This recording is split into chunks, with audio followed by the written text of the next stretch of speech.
Please, let's get divorced. I've inherited a high-rise apartment, so I don't need you anymore. My husband, who had been away on a business trip after a fight, came back and dropped this bombshell on me. Yet my heart felt strangely calm. Fine, here's the divorce paperwork. I handed him the divorce papers, already filled out on my end. He looked shocked, but quickly signed them, not fully grasping the hell he was about to experience. He left with a smile on his face.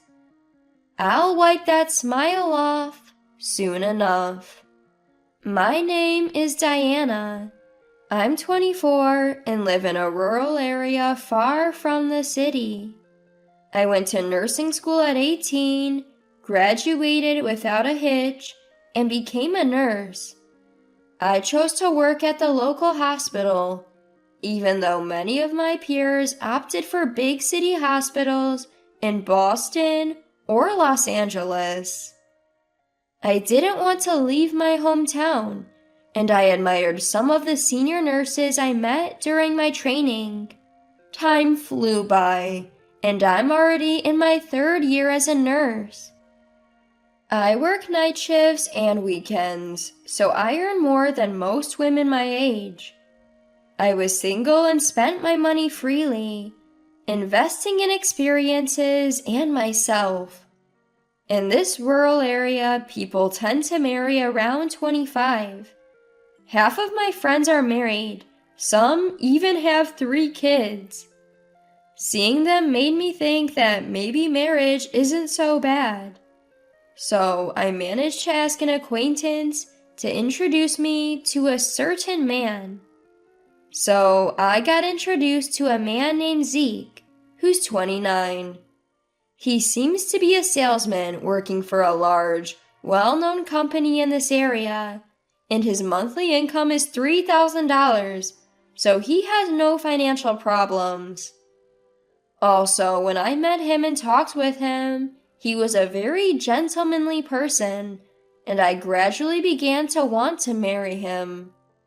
It seems that he was the same way, and even though he was 29 years old and the eldest of an only child, his parents were worried about his inability to have a girlfriend. A year after we met, we got married. I was 25, right when everyone else was getting married. My friends were happy for me, especially since my husband was a well-off businessman over 30. We had our dream wedding in a garden chapel, and I was on cloud 9. A few months into our marriage, my husband said, Now that we're settled, let's set some ground rules. No interfering in each other's lives. No asking about work details. And I want separate rooms. He said.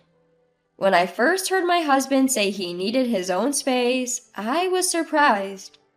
But then I remembered he'd been saying things like that even before we got married. I like having my alone time too, so I agreed with him on some level. If it made both of us happy, why not? At first, everything was fine, but gradually I noticed we were talking less and less. We both have busy jobs, so we decided not to interfere with each other's lives. We even started having separate dinners. My husband began coming home late, sometimes past midnight. I also have night shifts a few times a month, and I'm currently working in a neonatal unit, which often requires overtime due to staff shortages. So we started drifting apart. Before I knew it, we hadn't spoken for almost a week. That's when I started to worry. Don't you think this is getting out of hand?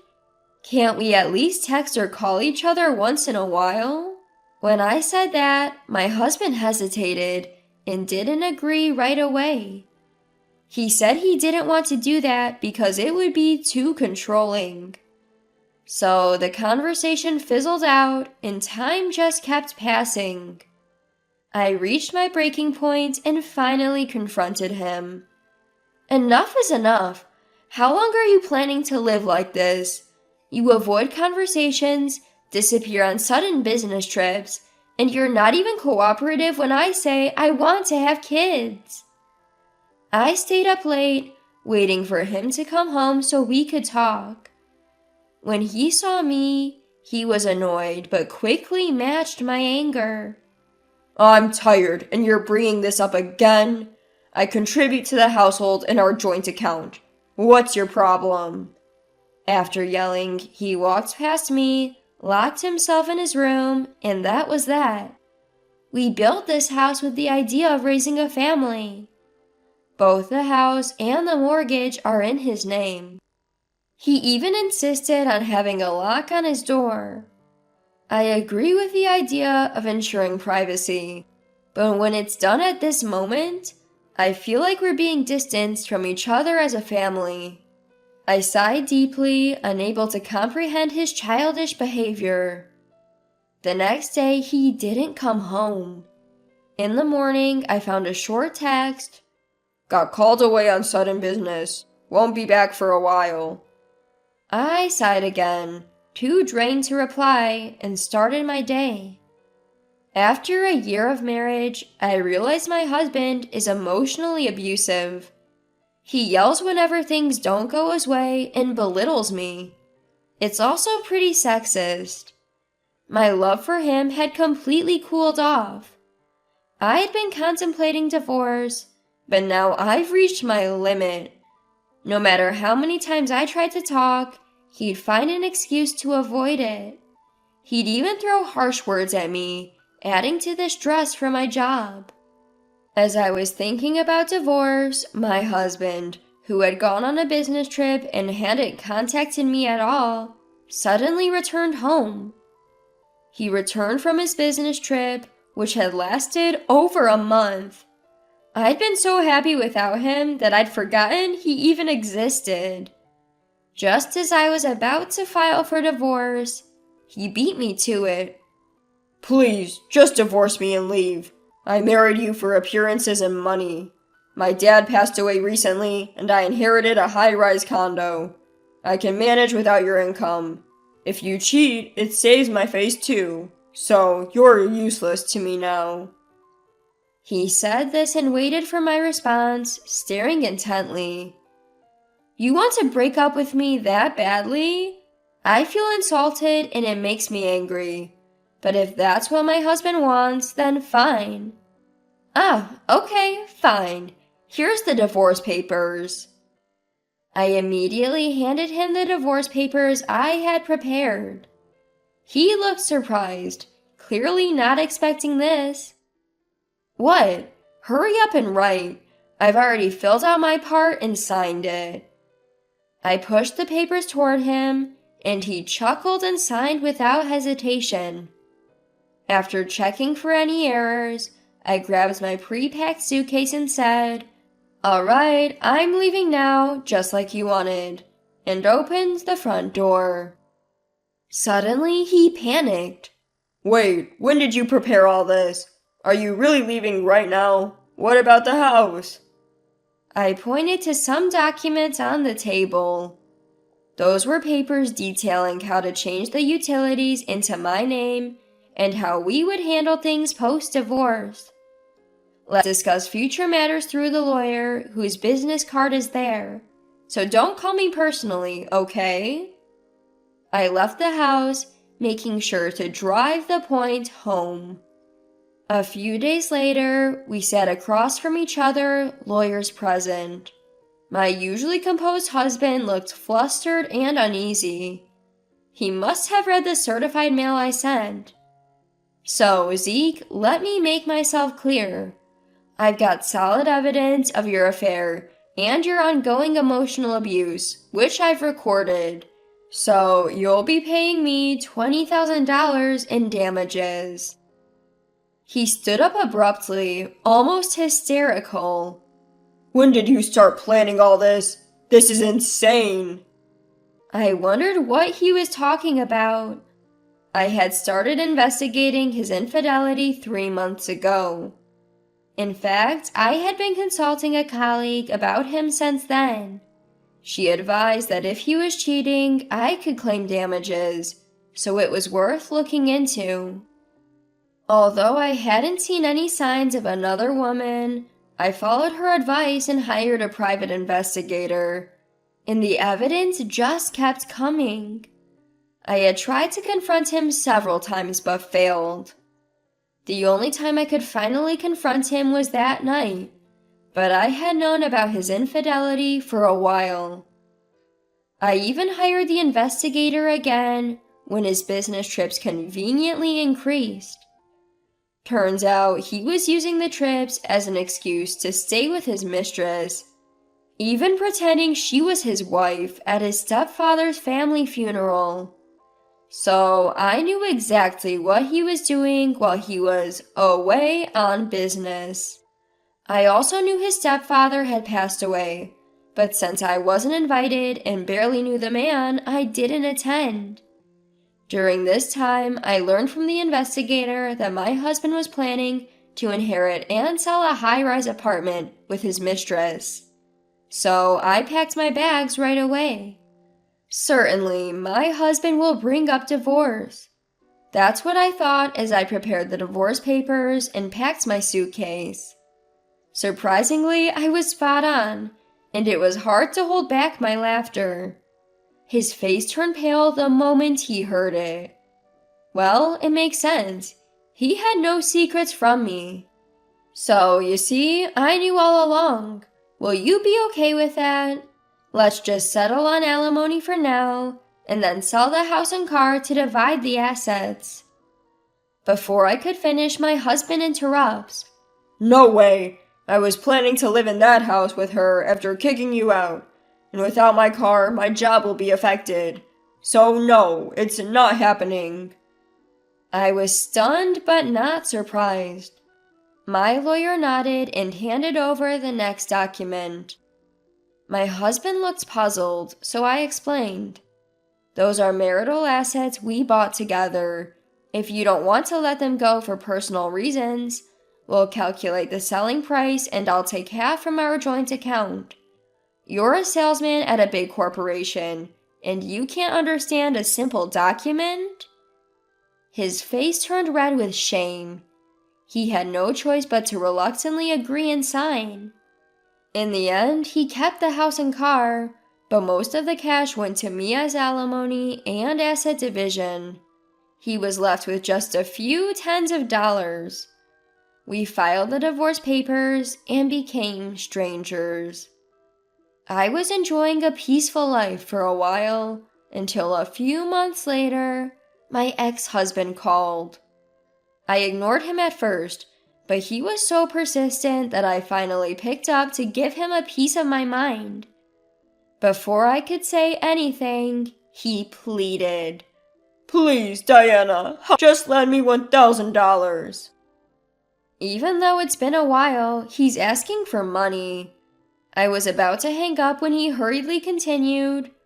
Actually, there are some issues with the high-rise condo, and I'm in trouble. Reluctantly, I listened, and he began to speak slowly. Apparently, the high-rise condo he inherited from his father-in-law was appraised for much less than he expected. The difference wasn't small, it was significant enough to be a problem. And it didn't stop there. The tax office got suspicious because he sold the high-rise condo immediately after inheriting it. They thought he might have bought it just to reduce inheritance taxes. I remember seeing news about how the wealthy are using high-rise condos for tax evasion, and the government is cracking down. My ex-husband, who probably never paid attention to such news, must have foolishly sold it right away to make a quick buck. As a result, the court determined he had to pay additional inheritance taxes. On top of that, his mistress Elisa found out about me and left him saying, "I didn't know you were married, you liar." She left just as he was planning to marry her after divorcing me. I couldn't help but laugh. He's been going through a lengthy divorce mediation ever since, and it finally ended in court. He spent a fortune on the trial, lost, and even had a child with her, so he had to pay alimony. His assets went negative. He also had to resign from his job after it was revealed that he had been using me and deceiving the other woman. His parents are both gone, and he's an only child. Even his relatives look down on him. He's in financial ruin due to massive debts and had no choice but to turn to me. If it were just that, I could say, it's your own fault. But then he says something astonishing. We were married once, so you should support me. You've been ignoring all my messages, so you have some responsibility too, right? Is he trying to say that I'm also to blame? I'm not particularly empathetic, cute, or beautiful. Still, I thought it was absolutely wrong to be held responsible alongside such a lowlife. Enough! Who would support a man like you? You're an adult. Clean up your own mess. Aren't you ashamed to hear this from someone younger than you? I said that and hung up without listening to his reply.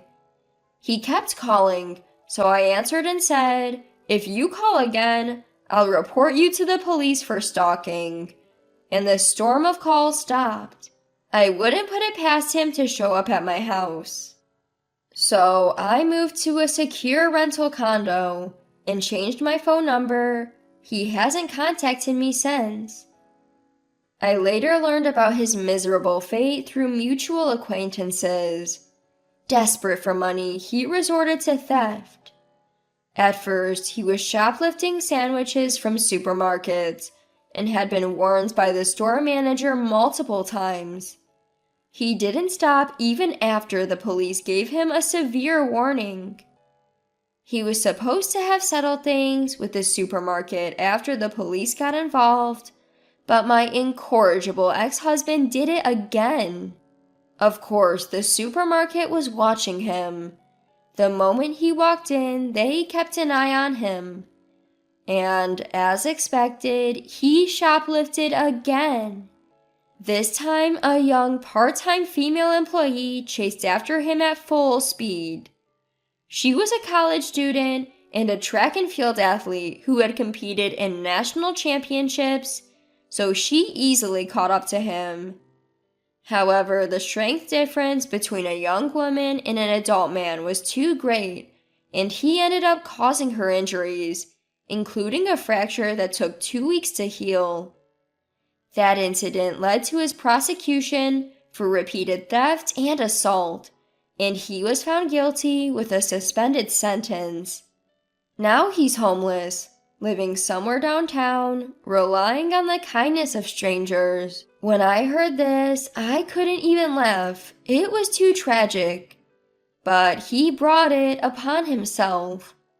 He had no choice but to accept his fate as his own doing. As for me, when I turned 30, I transferred to a major hospital in Los Angeles as part of a promotion. I met a clinical engineer there, and we hit it off and started dating. He chose to be with me, even after I told him everything about my past. We dated carefully, lived together for a while, and got married at 35. Since I had built up a decent career, I decided to take it easy on the work front and focus on preconception care. Fortunately, within about 6 months, I became pregnant, and now I'm enjoying a happy pregnancy.